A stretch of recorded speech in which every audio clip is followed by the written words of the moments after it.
오늘 이 시간은 나를 향한 부르심이라는 제목으로 말씀 은혜를 나누도록 하겠습니다. 앞에 보시면 두 사람이 잡혀가고 있습니다. 이 사람은 베드로, 이 사람은 요한입니다. 왜 잡혀가느냐? 죄를 지어서가 아니라 좋은 일을 했는데 눈밖에 났기 때문입니다. 시기 질투를 받았기 때문이죠.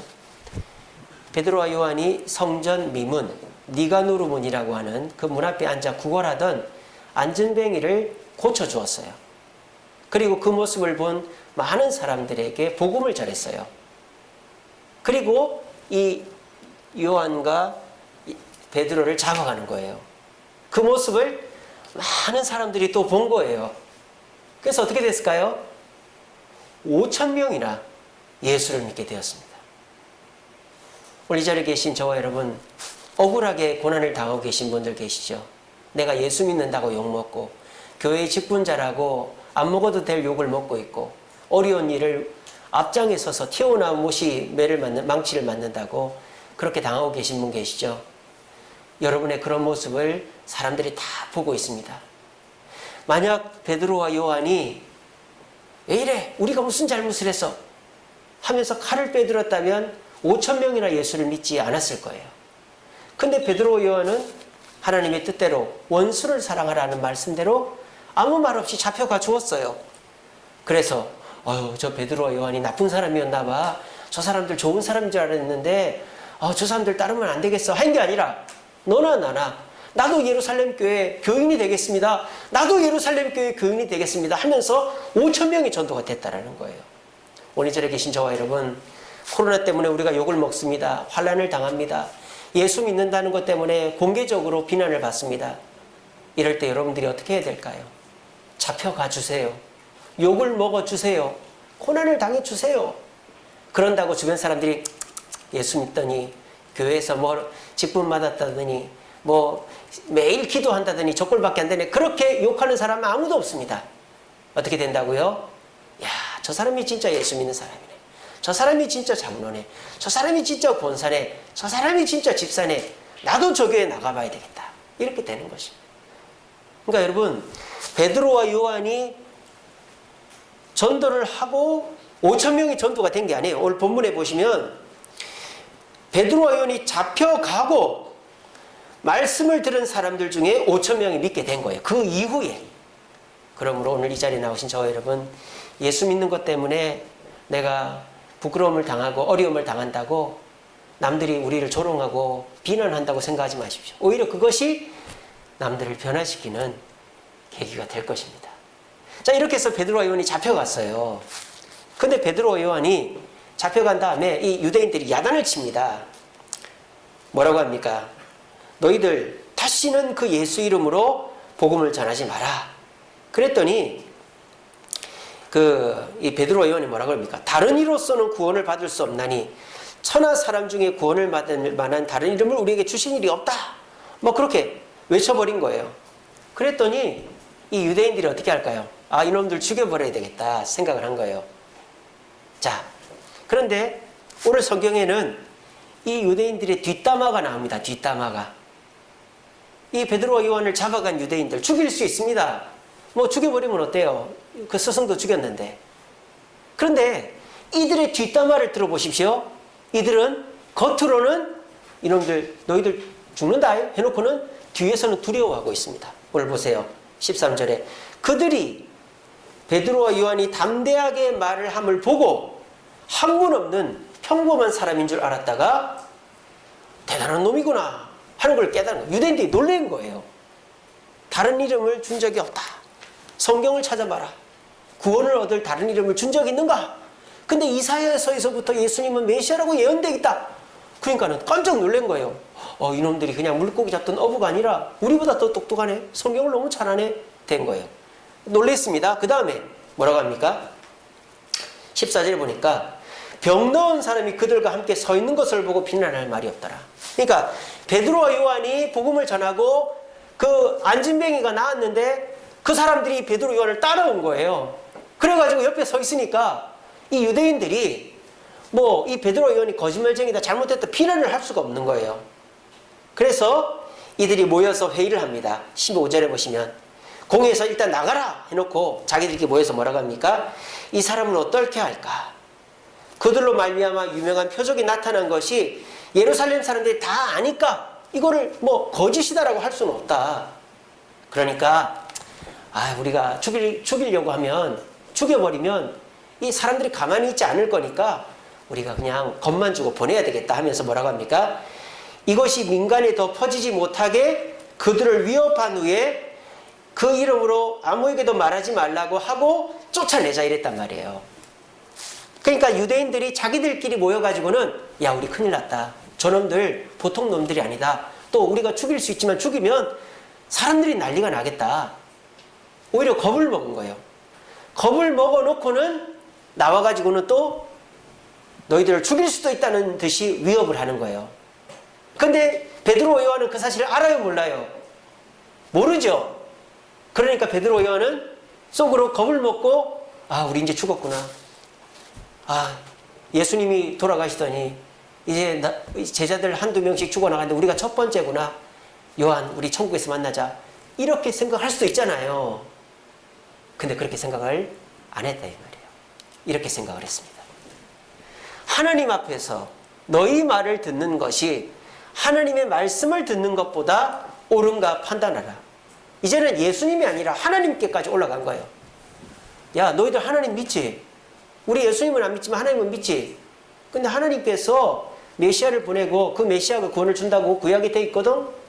그 말씀을 믿어야 될 거 아니야. 너희들 그 말 안 믿네? 우리가 오라 너희가 오라.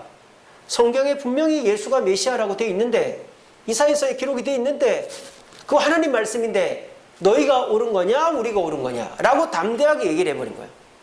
그랬더니 유대인들이 이제는 더 말을 못하는 거예요. 그러면서 뭐라고 합니까? 18절에 보면 예수의 이름으로 말하지도 20절에 보면은 21절에 보면은 어떻게 처벌할지를 찾지 못해서 쫓아내버렸다 이 말이에요. 누가 이긴 겁니까? 누가 이긴 거죠? 베드로와 요한이 이긴 것입니다. 지금 베드로와 요한은 예전의 모습이 아니죠. 예전에는 어땠습니까? 도망다니고 숨고 그렇게 겁에 질려 있었던 모습인데 지금은 너무나도 정신이 또렷하고 너무나도 담대하고 너무나도 분명하게 자신의 입장을 밝히고 목숨을 두려워하지 않는 것입니다. 자, 그러면 베드로와 요한이 그 겁쟁이에서 성공만 쫓던 사람에서 이렇게 담대해지게 된 이유가 뭘까요? 출발 자체가 달랐기 때문입니다. 출발 자체가. 베드로와 요한이 출발이 뭐가 달랐을까요?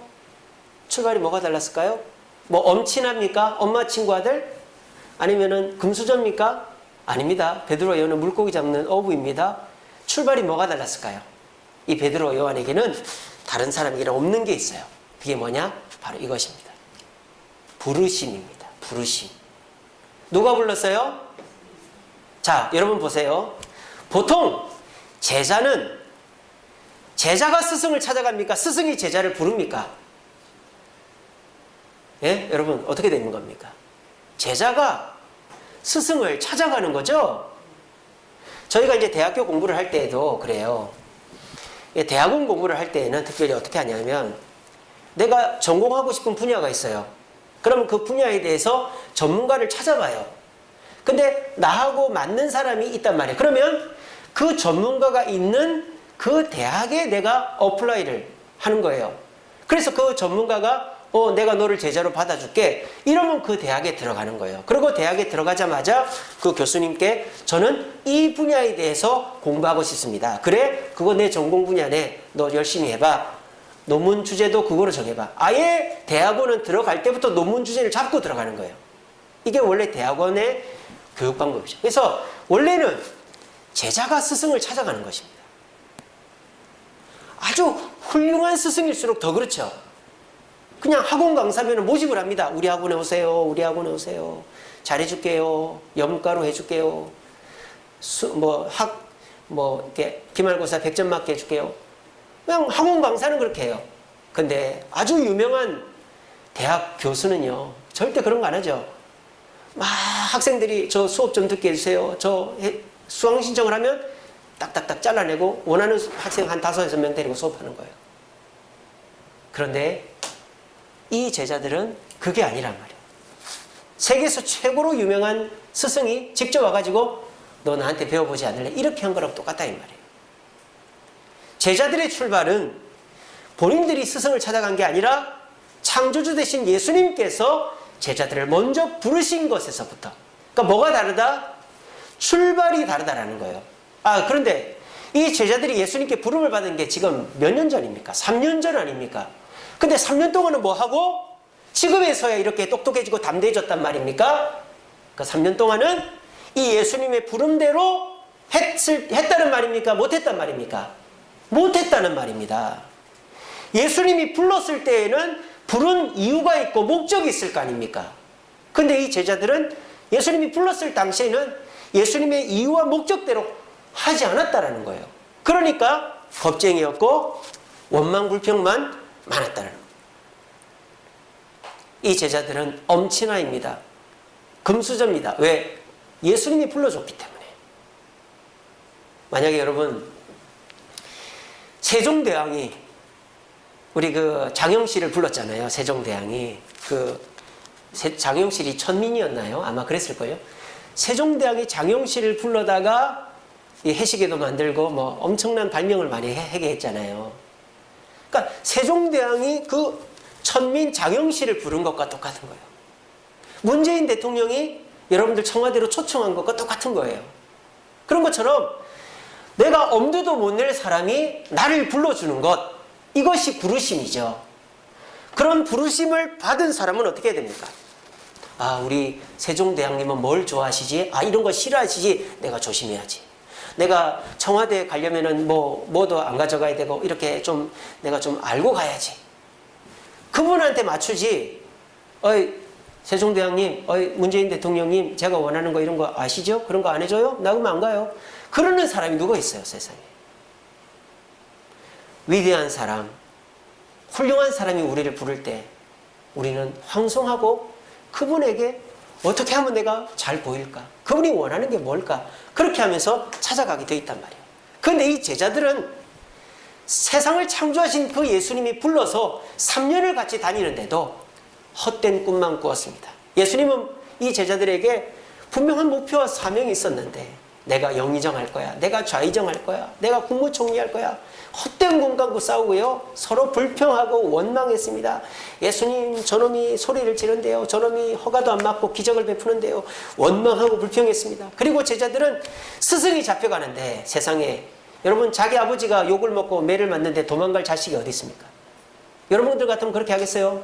부부 사이가 엄청 안 좋은 부부도 남편이 맨날 도박을 하고 술을 먹고 자식을 두드려 패는 남편도 길거리에서 매 맞고 있으면 그 남편이 아내가 어떻게 합니까? 왜 내 남편 때려? 하면서 덤벼드는 게 부부 사이예요.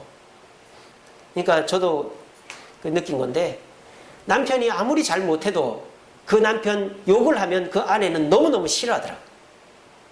절대 좋아하는 아내가 없어요. 그러니까 그렇지 않습니까?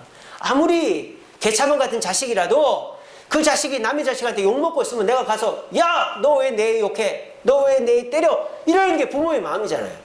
근데 이 제자들은 어떻게 하냐? 예수님이 십자가에 달려 죽으시는데도 다 도망치고 없는 거예요. 이게 뭡니까? 이 제자들이 예수님의 부르심 앞에 제대로 반응을 못했다 이 말이에요. 그러니까 헛된 꿈만 꾸고 불평과 불만만 가득하고 두려워 숨었다 이 말입니다. 근데 그 제자들이 180도 바뀌었다. 어떻게? 예수님의 부르심을 깨닫고 나니까 담대해졌다 이 말이에요. 똑똑해졌다 이 말이에요. 그래서 어떻게 됩니까? 과거에 누리고자 했던 걸 다 누리게 됐어요. 제자들이 성공을 누리고 싶어 했죠. 성공했잖아요. 제자로서 성공했잖아요. 설교 한 번 했는데 5,000명이 믿겠다고 하면 이게 성공 아닙니까? 성공했죠. 또 두려움이 없어졌잖아요. 죽인다고 하는데 아까 제가 말씀드렸죠. 제자들이 속으로 저놈들이 이제 나를 죽이겠구나. 그러면 다음부터 안 그럴 테니까 우리 교인들끼리만 할 테니까 살려주세요. 이럴 수도 있잖아요.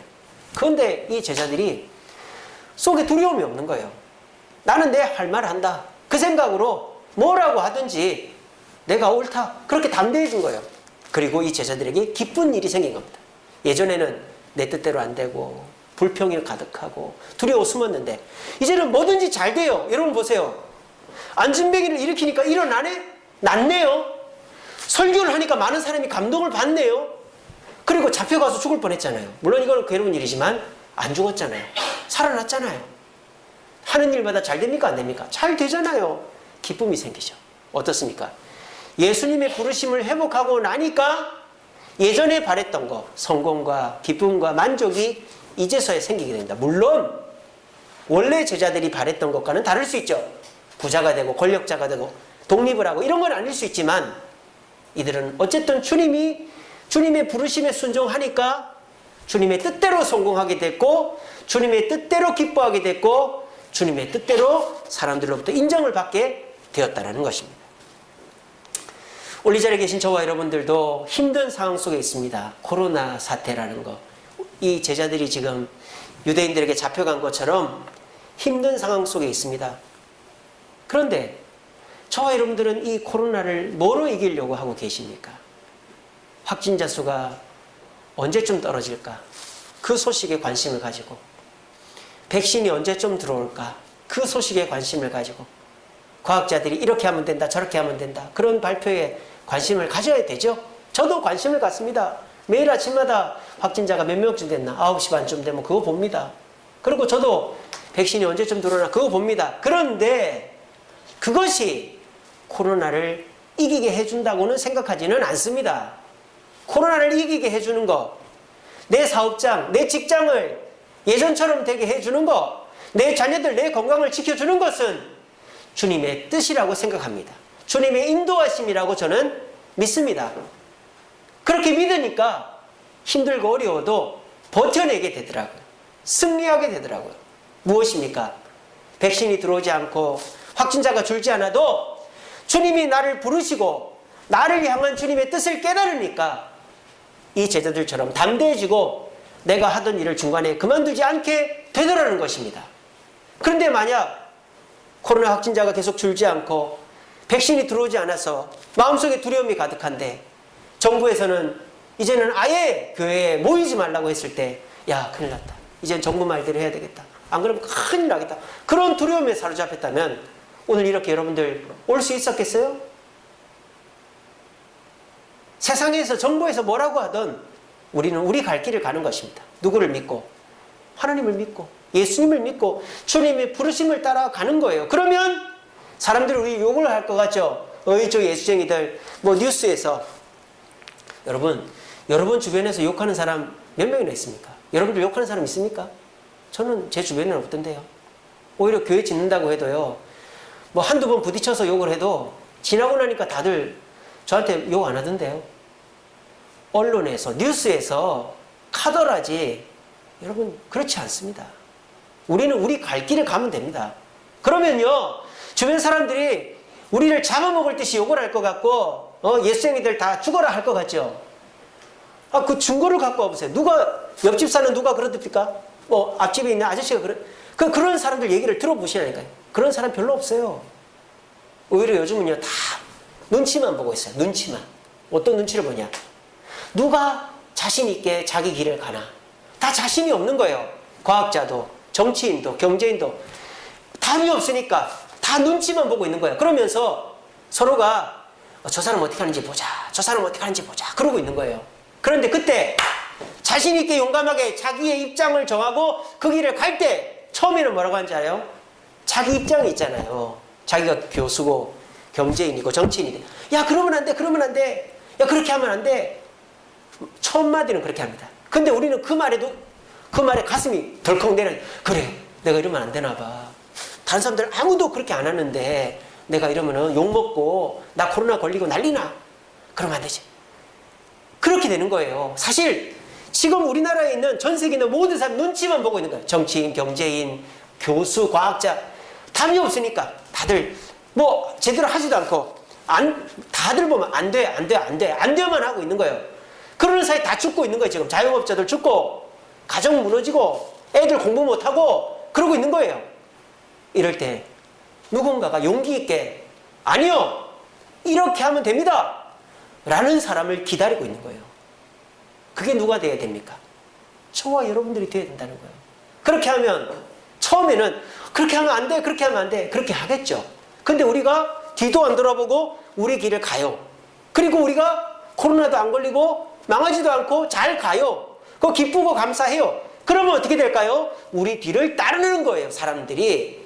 지금은 그런 리더가, 플런티어가 필요할 때입니다.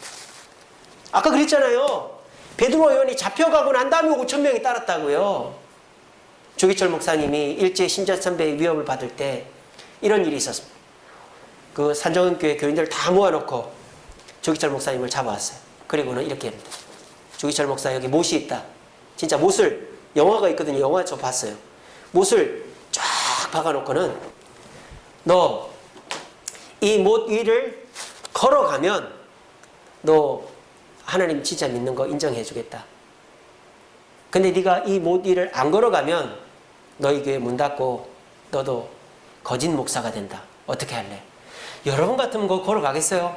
무슨 요가하는 사람도 아니고. 그 영화 보면요, 한 발 내디디면 발등이 못으로 뚫려요. 영화를, 그 옛날 영화인데 어떻게 그렇게 만들었는지 몰라요. 너무 끔찍해요. 그게 제 머릿속에 남아있어요. 한 걸음 딱 하면은 그냥 못 위에 쓰는 게 아니고 진짜 대못이 발을 뚫고 나오는 거예요. 그러면 그 다음 발을 할 때는 어떻게 돼요? 그 박힌 못을 빼가지고 또 박는 거예요. 이거는 예수님 십자가하고는 차원이 달라요. 근데 조기철 목사님이 그 길을 끝까지 가더라고요. 온 산조연 교인들이 눈물 흘리고 난리가 났어요. 자, 그 다음에 어떻게 됐을까요? 그 산조연 교인들이 자기들도 그 못을 걸을 수도 있잖아요. 나 예수 안 믿어요. 그랬을까요?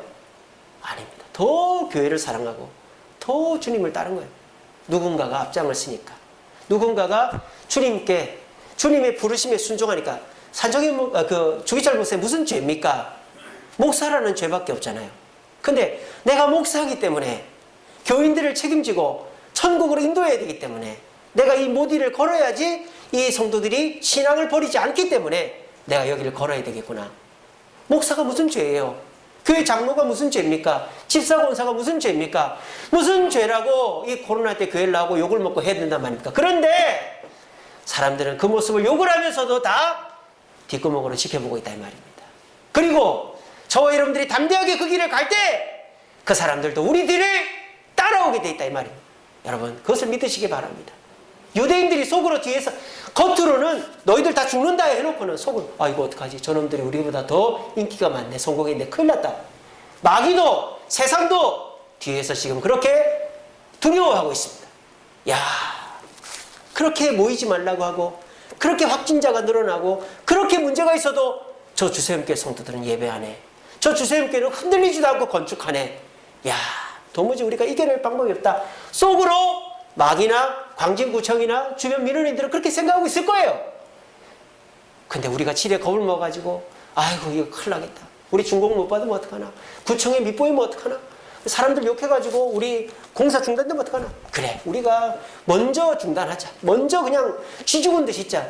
마귀는 그것을 원하는 것입니다. 세상 사람들 그걸 원하는 것입니다. 그러든지 말든지 우리는 담대하게 주기철 목사님처럼 내가 목사인 잘못으로, 내가 장로인 죄로, 안수집사 권사인 죄로 나는 욕을 맞겠다, 못을 밟겠다 하면 그 모습이 오히려 동기가 돼서 사람들이 우리를 따르고 존경하게 될 것입니다. 그 날이 얼마 남지 않았다고 저는 믿습니다. 끝까지 내 길을 놓치지 않는 자, 주님의 부르심 앞에 두려워하지 않고 그 부르심 앞에 바르게 반응하는 자는 세상을 변화시키는 프론티어, 리더가 될 것입니다. 여러분, 세상에서 제일 귀중한 물건이 뭡니까? 비싼 물건도 귀중하죠. 하지만 목적에 맞게 자주 쓰임받는 물건이 좋은 거예요. 아무리 좋은 물건이라도 내가 안 쓰면은 없는 거랑 똑같은 거예요. 많은 그리스도인들이 있습니다. 우리나라에 1000만 가까운 그리스도인들이 있습니다.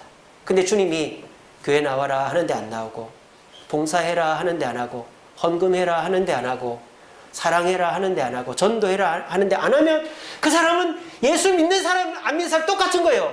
있으나 마나한 사람이에요. 근데 코로나가 아무리 심해도, 몸이 아무리 아파도, 내가 아무리 힘들어도 주님의 부르심 앞에 아멘 하고 나오는 자, 그 사람은 아주 10만 명 모이는 교회 목사님보다 세계 각지에 100개 교회를 세운 그 교회를 세운 선교사님보다 주님 앞에 더 크게 바르게 쓰임받는 자들인 줄로 믿으시기를 바랍니다. 오늘 이 자리에 나오신 저와 여러분, 온라인으로 예배드리는 저와 여러분, 여러분들은 주님의 부르심을 받은 자들이에요. 아무나 부르지 않습니다. 그것도 천지를 창조하신 예수님께서 저와 여러분들을 불렀어요. 목사로, 장로로, 권사로, 집사로, 성도로 부르셨단 말입니다. 그러면 우리가 아멘 하고 못길이라도 가시밭길이라도 좁은 길이라도 가면 우리 주변 사람들이 손가락질 하겠죠. 유대인들이 했던 것처럼 저 사람 저렇게 하면 안 되는데, 야 당신 지금 코로나 때 그렇게 하면 어떻게 하면서 자기들 속으로는 야 저 사람 대단하다, 어떻게 저렇게 하지, 나는 못하는데. 그러다가 우리가 그 길을 끝까지 가고 잘 되고 우리 얼굴에서 웃음이 떠나지 않으면 나도 저렇게 해볼까 하면서 따라오는 겁니다. 이런 역사가 이 코로나 때에 있으려면 우리가 주님의 부르심에 집중해야 된다. 우리 주님의 부르심을 오늘 말씀을 통해 깨닫고 집중함으로 우리 모두 다들 눈치만 보고 뒤에 주저앉아 있는 사람들에게 이렇게 하면 된다라고 보여줄 수 있는 저와 여러분들 되시기를 간절히 바랍니다. 자, 그러면 주님이 우리를 부르신 거는 뭘까요? 물론 주님의 부르심은 각자죠. 저는 목사로서의 부르심이 있고, 우리 김문옥 장로님 장로로서의 부르심이 있고, 우리 안수 집사님들은 안수 집사님들의 부르심으로 있고, 우리 권사님들, 집사님들 다 자기 각자의 부르심이 있어요. 또 직업으로 의사, 경찰, 또 요리사, 가정주부 각자의 부르심이 있지만, 저는 지금 일반적으로 주님께서 예수 믿는 사람, 하나님의 백성으로 부르신 데에는 3가지 부르심이 있다고 봐요. 첫 번째는 뭐냐? 복음으로의 부르심입니다. 우리 예수님이 제자들을 부를 때 각자 재능이 있죠. 특별히 가룟 유다는 셈에 밝아서 재정을 담당했잖아요. 그런 각자의 부르심이 있죠. 또 베드로는 수제자, 제자 중에 대장 제자가 됐잖아요. 그런 각자의 부르심도 있지만 12제자를 부를 때 공통적으로 하신 말씀이 뭡니까? 내가 사람을 낚는 어부가 되게 하겠다. 이 복음의 부르심이 있었습니다.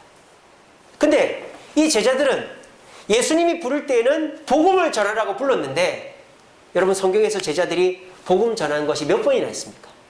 예수님 파송할 때만 전했지 나머지는 예수님이 다 전한 거예요.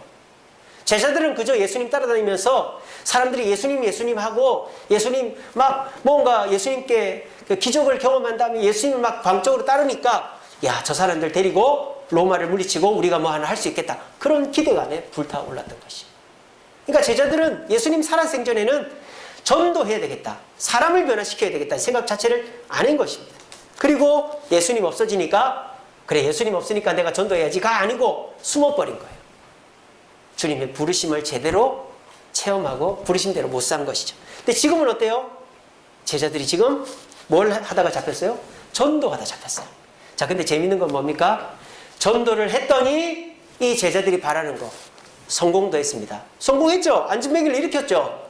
그리고 5,000명을 전도했죠. 5,000명 변화시켰죠. 성공했습니다. 인기도 얻었죠. 5,000명이. 그리고 많은 사람들이 이 베드로 요한을 따르니까 유대인들이 못 죽이잖아요. 인기도 얻었죠. 또 기쁨도 얻었어요. 오늘도 본문에 보면은 풀려나가지고 사람들이 다 기뻐했다고 그랬어요. 그러니까 이게 무슨 말입니까?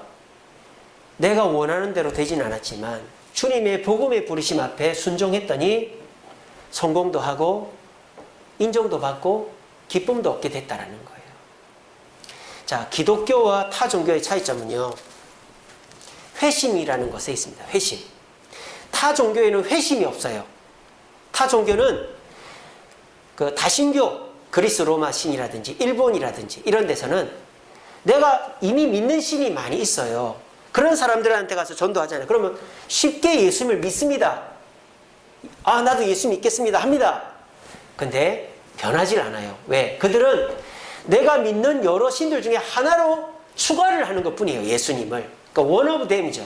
여러 중에 하나가 되는 거예요. 자, 그렇게 되면 어떻게 됩니까? 내가 이 하나에만 맞출 수가 없는 거죠. 왜? 다른 게 있으니까. 내가 제우스도 믿고 뭐도 믿는데 이 예수라는 분이 매력적으로 보여서 이분을 또 믿겠다 하면은 이 다른 분과의 관계가 있기 때문에 이 예수님을 위해서 내 자신을 다 변화시킬 수가 없는 거예요. 그러니까 회심이라는 게 없죠. 그러니까 포기라는 게 아주 미미한 거예요. 그러니까 다른 신들 또는 내가 지금 살아오는 라이프 스타일, 내가 뭐 몇 시에는 뭘 해야 되고, 뭘 먹고, 뭘 어디를 가고, 뭘 재밌어하고 하는데 그 원 오브 댐으로서의 예수님을 모시면 회심이 없는 거죠. 그냥 그 예수님께 약간의 정성만 다하고 내가 하던 걸 그대로 하는 거예요. 그게 타 종교예요. 타 종교. 기독교를 제외한 나머지 종교는 절에 가도 그렇지 않습니까? 절에 가도 뭐 부처님 믿는다고 특별히 뭐 구별되게 합니까? 스님들만 고기 안 먹고 뭐 오체투지도 하고 막 그러지만 불교 신자들이 뭐 특별히 하는 게 없잖아요. 그저 초파일 날, 뭐 자기 생일날, 부모님 장례 때 절에 가서 절하고 시주하고 오면 땡이에요. 이게 뭐예요? 원 오브 댐이죠. 내가 살고 있는 것들 중에서의 하나로 부처님을 모시는 거예요. 그러니까 불교에서는 그렇게 해도 된다고 그래요. 근데 우리 기독교는 그렇지 않죠. 우리 기독교는 only one이 돼야 돼요. only one. 원 오브 댐이 아니라. 예수님 한 분으로 우리는 모든 걸 갈아치워야 되는 거죠. 그게 회심이라는 것입니다. 회심. 내가 가지고 있었던 목표, 욕심, 습관 이런 것들을 다 내려놓고 주님께 맞추겠습니다. 이거예요. 물론 그 회심은 한 번에 이루어지는 건 아니죠. 우리가 예수 믿으면서 주님께 맞춰가면 갈수록 우리는 우리의 삶이 더 자유하고 기뻐지게 되는 것입니다. 그런데 우리의 마음속에 내가 회심해야 된다는 주님께 맞춰야 된다는 생각 자체가 없으면 안 되는 거예요. 근데 오늘날 기독교인들 중에 그런 사람들이 많다 이거예요. 내가 내 습관, 욕심, 즐거움을 내려놓고 주님께 맞춰야지 이 생각만 갖고 있으면 됩니다. 그렇게 해서 맞춰가면 돼요. 근데 애초부터 내가 이거는 양보 못해. 내가 이 정도는 내가 하고 살아야지. 이렇게 되면 그 사람은 주님의 부르심에 순종하지 못하고 주님 앞에 기쁨을 누릴 수가 없다는 거예요. 여러분 이태리 마피아들 보세요. 이태리 마피아들은 다 천주교인입니다. 다 천주교인이에요. 근데 마피아들은 어떻게 합니까? 마피아들이 술을 끊습니까? 담배를 끊습니까? 폭력을 끊습니까? 살인을 끊습니까? 아무것도 없어요. 이태리 마피아는 어떻게 합니까? 사람 죽이고 밀수하고 마약하고 해놓고 신부 앞에 가서 고해성사하면 끝이에요. 이게 오늘날 기독교인들에게도 이게 전염이 돼가지고 세상에서 어떻게 살든지 그리고 그냥 교회 와서 예배드리면 끝이다 생각하는 거예요. 우리는 그렇게 신앙생활하는 사람들이 아닙니다. 우리는 회심이라는 걸 해야 돼요. 그 회심의 핵심이 뭡니까? 주님의 부르심에 순종하는 거예요. 그게 뭐예요? 주님의 부르심은 단 하나, 복음을 전하라는 것입니다. 아유, 목사님 저는 전도사가 아닌데요. 목사님 저는 뭐 전도를 잘 못하는데요. 그러면 예수 안 믿어야 되겠네요. 그런 뜻이 아니죠. 여러분들이 하던 일을 다 그만두고 전도사가 되라는 게 아닙니다. 맨날 교회 와서 기도하고 전도하고 하라는 게 아닙니다. 이단처럼. 여러분들의 삶의 목표를 거기다 맞추라는 거예요. 가정주부가 집에서 살림을 살면서도 내 자녀들, 내 부모 형제들을 전도해야지. 그러면 전도자가 되는 거예요. 복음의 부르심 앞에 합당한 것이죠. 직장 다니시는 분이 직장일 열심히 해야죠. 그걸 왜 열심히 할까요? 돈 많이 벌기 위해서가 아니라 내가 열심히 해서 인정받아서 다른 사람한테 전도해야지. 사업하시는 분들도 내가 거래처 잘 해줘서 돈 많이 벌기 위해서가 아니라 거래처하고 잘 해서 언젠가 저 사람한테 전도해야지. 이게 주님의 부르심 앞에 효과적으로 바르게 반응하는 것이다 라는 것입니다. 그러면 어떻게 될까요? 내가 성공도 하고 인기도 얻고 기쁨도 얻게 됩니다. 물론 내가 바라는 대로 뭐 벼락부자가 되고 뭐 연예인이 되고 이러진 않겠지만 주님이 나에게 맞게끔 돈도 벌게 해주시고 건강도 주시고 인기도 얻게 해주시는 것입니다. 그게 뭐로? 복음의 부르심에 순종할 때 되는 겁니다. 우리 주님은 말씀하셨습니다. 멍에를 지라고 했어요. 근데 그 멍에를 혼자 지라고 한 게 아니라 내가 같이 지겠다 그랬어요. 내가 힘은 쓸 테니까 너는 신용만 하라 이거예요. 여러분들이 직장에서 직장일 열심히 하고 누구한테 복음을 전할 때 주님이 이미 그 사람 마음에 다 역사하셔서 그 사람이 작업을 다 해놓고 여러분들이 말만 하면 그 사람은 뭐 주님께 나오든 생각해보든 둘 중에 하나가 되는 것입니다. 이처럼 우리의 삶의 목표가 주님의 부르심, 복음의 부르심에 맞춰질 때 우리는 성공과 인정과 기쁨을 누리게 됩니다. 부담스러워하지 마시고 한번 깊이 고민해 보시기 바랍니다. 오늘 이 자리에 계신 분들은 대부분 다가 전도를 하는 분들이고 전도해야 되겠다는 마음이 있으신 분들로 알아요. 그래서 오늘 이 말씀도 여러분들이 이미 다 알고 계시고 그렇게 하고 계신 분들도 많을 줄로 믿습니다. 근데 그것이 내 성공과 내 인기와 내 기쁨과 직접적으로 연결된다고까지는 생각을 안 하셨을 거예요. 이제부터 그렇게 생각을 하십시오. 내가 복음을 전할 때 나는 성공한다. 복음을 전할 때 나는 인정받는다. 복음을 전할 때 나는 기쁨을 얻는다. 그렇게 생각을 하십시오. 그리고 그러고 난 다음에 직장을 때려치우고 가정을 때려치우고 그러라는 게 아닙니다. 직장일, 사업, 가정일을 하시더라도 내가 어떻게 하면 저 사람한테 복음을 전할까? 내가 어떻게 하면 저 사람을 교회로 데리고 나올까? 그 생각을 하시면 우리 주님이 거기에 여러분들만 일하게 하는 게 아니라 주님이 힘을 보태주셔서 그 일이 역사가 일어나게끔 해주시고 여러분들이 사람들로부터 인정받고 하는 일도 잘 되게 해주시는 것입니다. 우리 주샘교회 이제 건축이 거의 이제 7, 80%가 끝난 상태입니다. 이제 8월 달이면 우리가 입당을 합니다.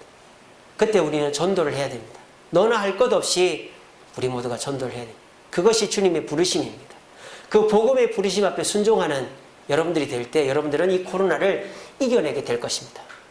우리 주샘교회 건축은 교회를 짓는 것뿐만 아니라 여러분들이 코로나를 이기게 하는 좋은 기회가 될 수도 있을 것입니다.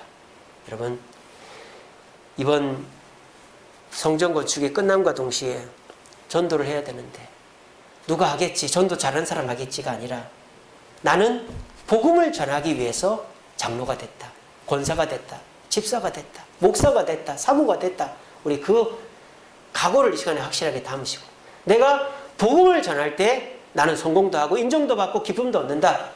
그것을 확실히 이 시간에 믿으시고 우리 모두 복음을 전하심으로 우리가 원하는 것들 이루고 코로나를 이길 수 있는 저와 여러분들 되시기를 간절히 바랍니다. 두 번째로 우리가 주님이 우리를 뭐로 부르셨느냐? 개개인이 아니라 전체 우리 성도들을 볼 때 사랑으로 우리를 부르셨다라는 것입니다. 제자들은 예수님 살아계실 동안에 사랑하지 못했습니다. 사랑을 받기만 했죠. 예수님이 발을 씻어주시고 용서해주시고 말씀을 가르쳐주시고 불평불만해도 야단치지 않으시고 예수님은 유대인들하고 싸워도 제자들한테는 한 번도 야단치신 적이 없어요. 가룟 유다 그것도 야단도 안 쳤죠. 그죠? 그러니까 이 예수님은 제자들에게 3년 동안 사랑만 준 거예요. 얼마나 겉으로 볼 때 어리석죠. 그죠? 아이고 받아도 고마운 줄도 모르고 맨날 받기만 한 저 사람 줘봐야 뭐해. 그런 생각이 드시죠? 여러분 절대 그렇지 않습니다.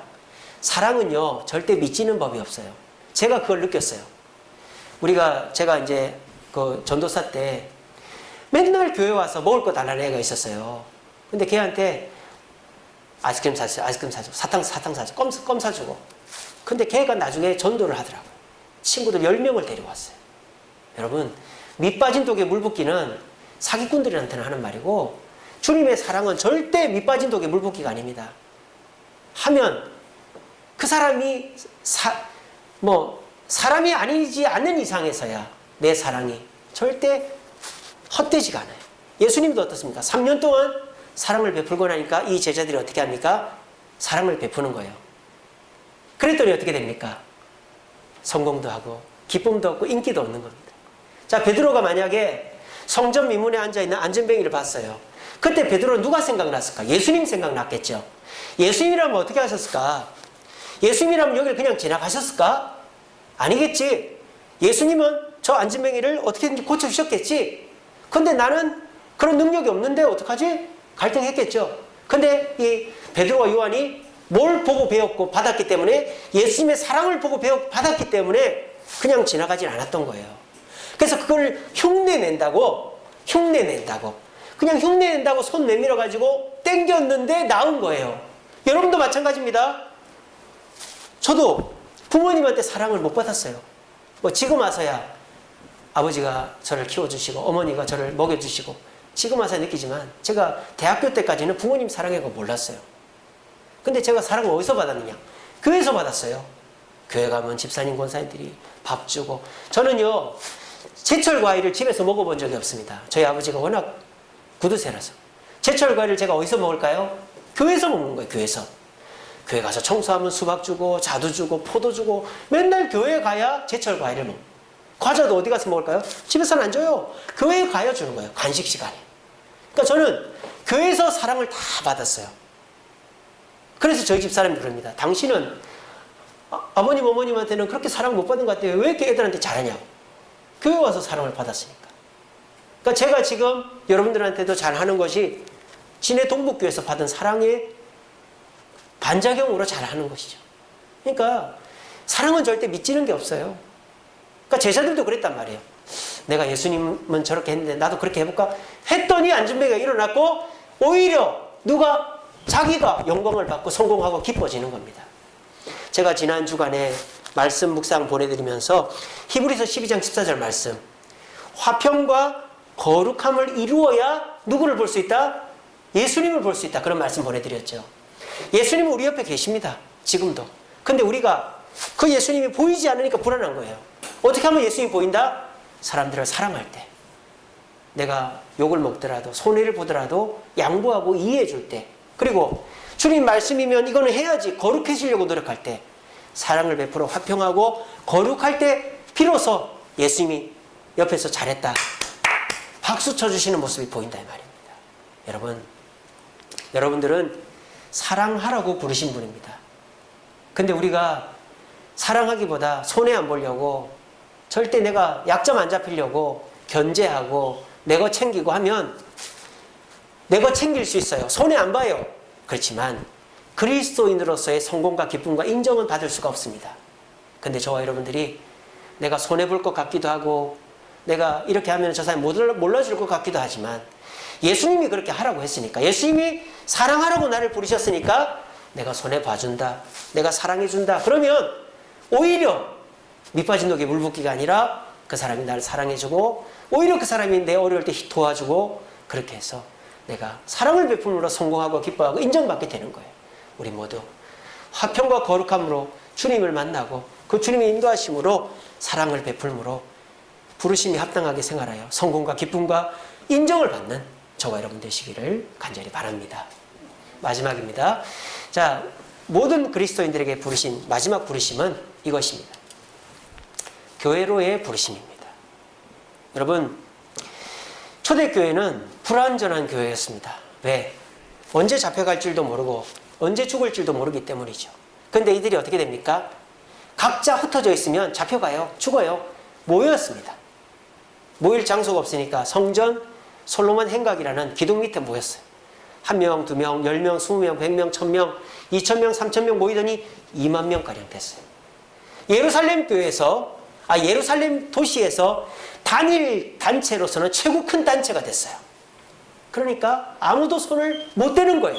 지금 이 베드로와 요한을 왜 못 죽입니까? 예루살렘 교회가 수만 명이 되고 10,000명이 넘었기 때문입니다. 그러니까 그 사람들 밀란이 일어날까 봐 손을 못 대는 거예요. 여러분, 교회는 모여야 되는 겁니다. 물론 모여서 무슨 힘겨루기를 하자, 데모를 하자 이런 게 아닙니다. 제가 에베소서 1장 23절에 이런 말씀이 있습니다. 교회는 그의 몸이니, 그는 누굽니까? 예수님이죠. 교회는 예수님의 몸이니 예수님의 충만이 이루어지는 것이다 라고 되어 있습니다. 그러니까 우리가 많이 모여서 인원수가 많으니까 정부에 데모하고 그렇게 해서 우리의 권리를 찾자 이게 아니고, 우리가 교회에 모여야지만 그리스도의 충만이 교회에 임한다라는 것입니다. 여기서 그리스도의 충만은 뭘까요? 여러분들이 뭐 집에서 예배할 수 있고 기도할 수 있죠. 그냥 몇 명이 모여서 가정에서 예배 드릴 수 있죠. 그렇지만 그것이 나쁘다, 잘못됐다가 아닙니다. 그것보다도 더 큰 은혜와 역사와 기적이 일어나려면 교회로 모여라는 것입니다.